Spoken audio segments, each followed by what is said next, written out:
सूबन जो थोराइतो आहियां जिन IMF प्रोग्राम लाइ वफ़ाक़ जी मदद कई तरक्की ऐं खुशहाली लाइ मुल्क में माशी ऐं सियासी इस्तेहकाम अहम दुआ आहे त ही IMF जो आख़िरी प्रोग्राम हुजे।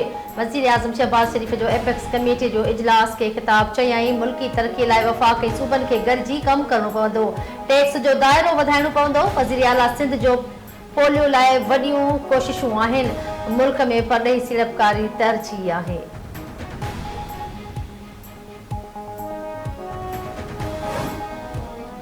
वज़ीर आज़म शहबाज शरीफ़ जी सदारत हेठि एपेक्स कमेटी जो इजलास में आला अस्करी ऐं सिविल क़यादत लाॻापियल वफ़ाक़ी वज़ीर ऐं चइनी सूबनि जा वॾा वज़ीर शरीक थिया। इजलास में अमन अमान जी गॾियल सूरतहाल समेत अहम मामलनि ते ग़ौर कयो वियो। इजलास में KP ऐं बलोचिस्तान में दहशतगर्दी जे वाक़िअनि जे सबबनि जो जाइज़ो वरितो वियो। इजलास में सूबनि ऐं वफ़ाक़ के विच में कोऑर्डिनेशन बहितर बणाइण ऐं इंटेलिजेंस बेस्ड मालूमात जे असराइती शेयरिंग ते ग़ौर कयो वियो। KP ऐं बलोचिस्तान में दहशतगर्दी जे वधंदड़ वाक़िअनि जे सबबनि जो जाइज़ो वरितो वियो। इजलास में इंटेलिजेंस बेस्ड ऑपरेशन्स जे नतीजनि खां आगाह कयो वियो।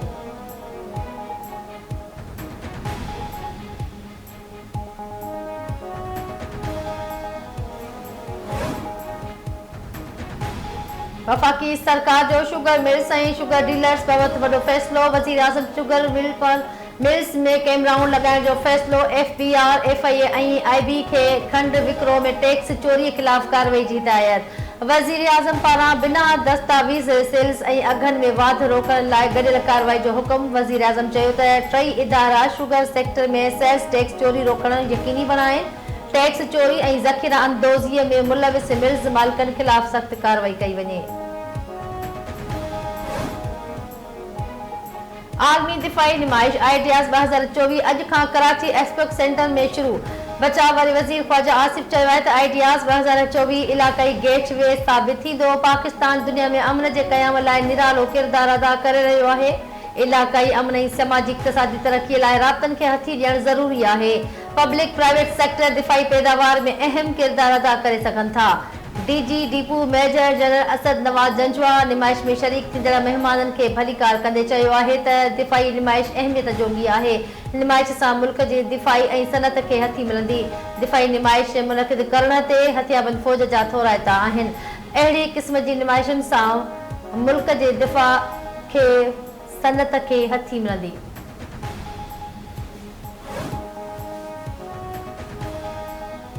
दिफ़ा वारी वज़ारत ऐं डिफेंस एक्सपोर्ट प्रमोशन ऑर्गेनाइज़ेशन पारां चइनि ॾींहनि वारे आलमी दिफ़ाई निमाइश आइडियाज़ 2024 में सॼी दुनिया मां 55 दोस्त मुल्कनि जा 550 खां वधीक निमाइश कंदड़ शरीक।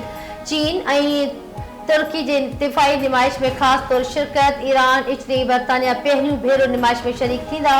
जंगी हेलीकॉप्टर्स, ड्रोन्स, बहरी जहाज़ ऐं आबदोज़ निमाइश जो हिसो। Missile system, cyber defence tools भी निमाइश में रखा विया।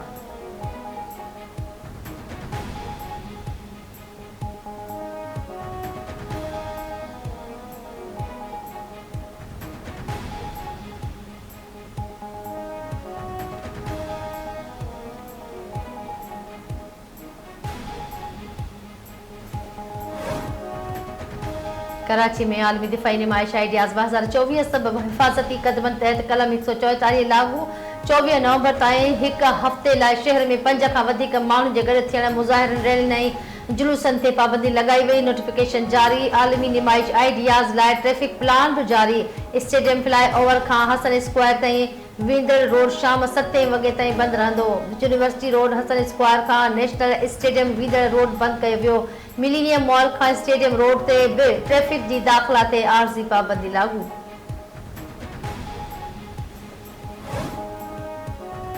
वफ़ाक़ी घर वज़ीर मोहसिन नक़वी जी JUI सरबराह मौलाना फज़ल रहमान सां मुलाक़ात। गॾियल दिलचस्पी जे मामलनि ऐं मुल्क जे मजमूई सूरतहाल ते ॻाल्हियूं। मोहसिन नक़वी मौलाना फज़ल रहमान जी तबियत पुछी। घरू वज़ीर जो चवणु हो त मौलाना फज़ल रहमान सदाईं मुल्की मुफ़ादनि खे मथां रखियो। मौलाना फज़ल रहमान चयो आहे त संदनि तरजीह पाकिस्तान ऐं पाकिस्तानी अवाम आहे।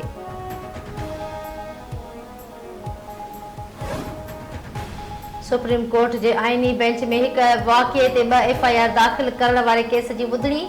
आइनी बेंच दरख़्वास्त न ॿुधण जोगी करार ॾींदे रद्द करे छॾी। जस्टिस जमाल मंदो खयल रिमार्क्स न त अहिड़नि केसनि सबब इल्तवा हेठि केसनि जो अंग 60,000 थी चुको आहे। अव्हां ते वकील आहियो, अव्हां बि अहिड़ा केस अदालत में दाख़िल कंदा, छो न अव्हां जी दरख़्वास्त ॾंड सां गॾु ख़ारिज करे छॾियो। अदालत जी दरख़्वास्त गुज़ार जी वकील खे छंड। जस्टिस मोहम्मद अली मज़हर चयो त सुगरा बीबी केस में अदालत फ़ैसिलो ॾेई चुकी आहे।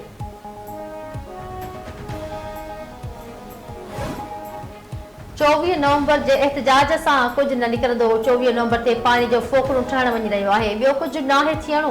पीटीआई जे हर महीने एहतजाज जो सॾु तब्दील थींदो रहंदो आहे। माज़ीअ में बि लीडर जी ॻोल्हा ते सियासत थींदी रही। ही समूरी ड्रामेबाज़ी पीटीआई बानीअ जी आज़ादी लाइ थी रही आहे। सेनेटर फैसल वावड़ा जी प्रेस कॉन्फ्रेंस चवे थो अली अमीन गंडापुर जे कहिड़ो पैगाम खणी अडियाला जेल वियो। कुझु अंसर मुल्क में अदम इस्तेहकाम चाहिनि था। बानीअ खे बचाइण लाइ हाणे पीटीआई वटि कुझु नाहे बचियो। अव्हां कॾहिं इदारनि ते त कॾहिं पुलिस ते इल्ज़ाम मणी रहिया आहियो।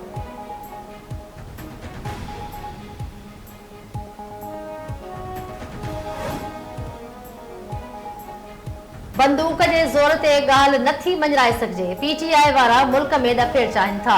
सोशल मीडिया ते डिजिटल दहशतगर्दी थी रही आहे। पीपी कॾहिं बि मीडिया ते पाबंदियुनि जी हिमायत नाहे कई। केनालनि वारे मामले ते सिंध सरकार खे ख़दशा आहिनि। सिंध जे सीनियर वज़ीर शर्जील इनाम मेमण जूं मीडिया सां ॻाल्हियूं। पीटीआई वारनि खे मुल्की तरक़ी हज़म न थी रही आहे। मुल्क जी माशी सूरतहाल ॾींहों ॾींहुं बहितर थी रही आहे। सीनियर सूबाई वज़ीर Sharjeel Inam Memon mass transit authority जे कमांड एंड कंट्रोल सेंटर जो इफ़्तिताह करे छॾियो। कमांड एंड कंट्रोल सिस्टम सां पीपल्स बस जी ऑपरेशन्स मॉनिटरिंग ऐं लाइव ट्रैकिंग थी सघंदी।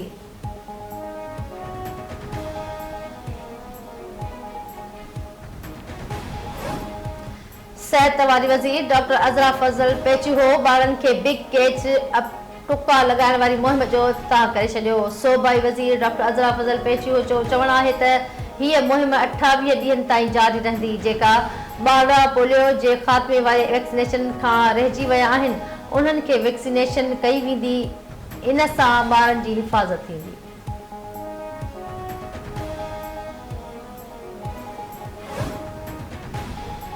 रखण वेझो घर जी भित किरण सबबु पीउ ऐं पुटु फोत। यार मोहम्मद थहीम ऐं संदसि 8 वरियनि जो पुटु अब्दुल्ला भित हेठियां दॿिजी फोत थी विया।